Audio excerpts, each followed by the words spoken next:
نبی علیہ السلام نے بتایا کہ رشتہ کرتے ہوئے دھونس نہیں جمائی جا سکتی بیٹیوں پر. تم اپنی مرضی نہیں لا سکتے. جس نے زندگی گزارنی ہے اسلام نے کہا کہ پہلے اس سے پوچھیں گے. اللہ اکبر. اسلام نے بیٹیوں کو بڑا احترام دیا. پہنچے جب مولا علی رضی اللہ تعالیٰ عنہ کو سیدنا ابو بکر صدیق نے کہا, سیدنا عثمان ذی النورین نے کہا, سیدنا عمر فاروق رضی اللہ عنہ نے کہا چل نا نبی علیہ السلام سے جا کے رشتہ مانگ لے. سیدنا فاطمۃ الزہرا تھا, حضرت علی رضی اللہ تعالیٰ عنہ ابھی پہنچے ہیں لیکن رشتہ تو ادھر اوپر طے ہو چکا ہے نا, اللہ کے حضور طے ہو چکا ہے, بتایا جا چکا ہے کہ یہ جنت کی شہزادی ہے, شیر خدا ان کے خامد ہوں گے. دیکھو بیٹی کی عظمت. جب رشتہ مانگا سیدنا علی رضی اللہ تعالیٰ عنہ نے, اور وہ نبی علیہ السلام کے چہیتے بھی ہیں, لیکن پھر بھی نبی علیہ السلام نے کیا کہا, رک جاؤ میں ذرا سیدہ فاطمہ سے ذرا معلوم کر لوں. بیٹی کی عظمت بتائی ہے. ہاں صاحب, نبی علیہ السلام نے بتایا کہ رشتہ کرتے ہوئے دھونس نہیں جمائی جا سکتی بیٹیوں پر. تم اپنی مرضی نہیں لا سکتے. جس نے زندگی گزارنی ہے اسلام نے کہا کہ پہلے اس سے پوچھیں گے. نبی علیہ السلام نے قریبی صحابیات کو جو حرمت والی ہیں ان کے ذریعے پیغام بھیجا, جا کے پوچھو. اطلاع آ گئی واپس, یا رسول اللہ صلی اللہ علیہ وسلم وہ راضی ہیں, وہ راضی ہیں. نبی علیہ السلام خود اٹھے اپنی پیاری بیٹی خاتون جنت کے پاس گئے. باپ ہے نا, نبی علیہ السلام صرف ایک بیٹی کے ہی باپ نہیں ہیں, پوری کائنات کے لیے رہبر بن کر تشریف لے کے آئے.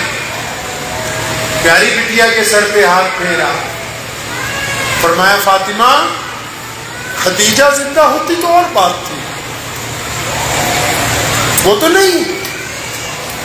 تسلی کرنے کے لیے خود پوچھنے آئے, تمہارا رشتہ کر رہے ہیں, منظور ہے.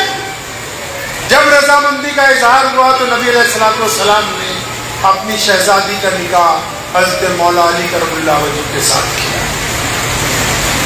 پیغمبر اعظم صلی اللہ علیہ وسلم کی بیٹی نے, آپ صلی اللہ علیہ وسلم کی ازواج مطہرات نے, میں بار بار کہتا ہوں اپنی ماؤں کو, بہنوں کو, بیٹیوں کو, یہ جو معاشرے میں برائی پھیلی ہوئی ہے, یہ جو ہم اسلام سے دور رسموں کے قریب آ رہے ہیں, مردوں سے زیادہ اللہ نے آپ کو طاقت دی ہے اس کو تبدیل کرنے کی. رشتے توڑ کے بھاگ جانا درمیان میں سے, نہ یہ کسی مرد کی مردانگی ہے نہ کسی یہ خاتون کا کردار ہے. درمیان میں سے بے وفا لوگ بھاگا کرتے ہیں, با وفا لوگ نہیں بھاگا کرتے. کوئی بہت حد تک مجبوری ہو جائے, کوئی ایسی بات آ جائے کہ سامنے والے کے ساتھ زندگی گزارنی بالکل ناممکن ہو جائے, تب تو یہ بات سمجھ میں آ سکتی ہے. لیکن حتی الامکان شہزادیوں کا یہ مرتبہ ہے,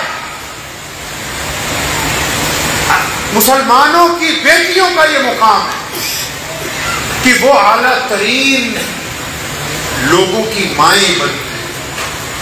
ان کے بیٹے وہ اپنے بیٹوں کو سمجھاتی ہیں کہ نماز کا مطلب کیا ہے, قرآن پاک کے نزول کا مقصد کیا ہے, ہم نے روزہ کیوں رکھا ہے. فرمایا نا پیارے پیغمبر علیہ السلام نے کہ روزہ مومن کے لیے ڈھال ہے, جب تک وہ پھاڑ نہ دے. صحابہ نے پوچھا یا رسول اللہ یہ پھٹ کیسے جائے گا؟ فرمایا جب جھوٹ بولو گے پھٹ نہیں جائے گا. آپ نماز پڑھیں, کسی کی طرف سے کسی کی طرف گندی نگاہ ڈالیں, آپ نماز پڑھیں, غیبت کریں, پھر آپ نماز ہی پڑھ رہے ہیں صرف دکھا دے گی, اللہ کے نزدیک آپ نے کچھ اچھا کیا.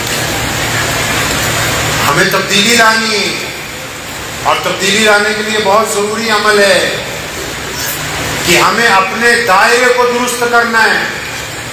اپنے دائرے کو, کچھ بہنیں بیٹیاں ایسی بھی ہوں گی جنہوں نے ارادہ کیا کہ ہم خدمت کریں گی دین کی, ان پر بھی لازم ہے. سن لیجئے، کچھ بھائی ایسے ہیں، شاید بھائی دوست ایسے ہیں جنہوں نے ارادہ کیا کہ ہم مسلمانوں کو سدھاریں گے.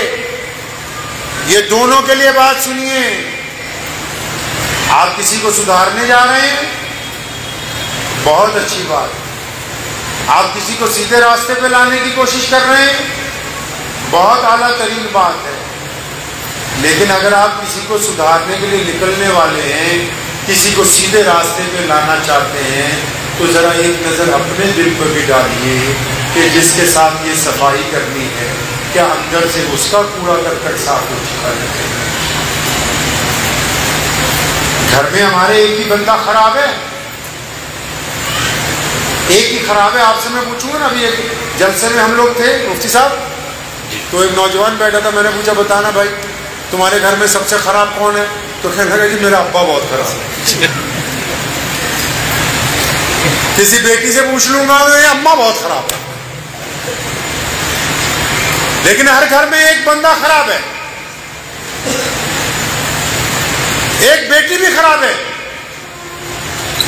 ایک خاتون بھی خراب ہے. ہر گھر میں اس کو تلاشنا ہے،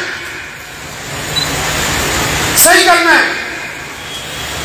کریں گے انشاءاللہ، تلاشیں گے اس کو. کیسے تلاشیں؟ کسی بہن کو اپنے گھر میں اس عورت کو تلاش نہ ہو جس کی وجہ سے پنگا پڑ رہا ہے، جس کی وجہ سے اس کی نماز خراب ہو رہی ہے، جس کی وجہ سے اس کی تسبیحات خراب ہو رہی ہیں، جس کی وجہ سے اس کا عمل برباد ہو رہا ہے، جس کی وجہ سے اس کی تلاوت قبول نہیں ہو رہی.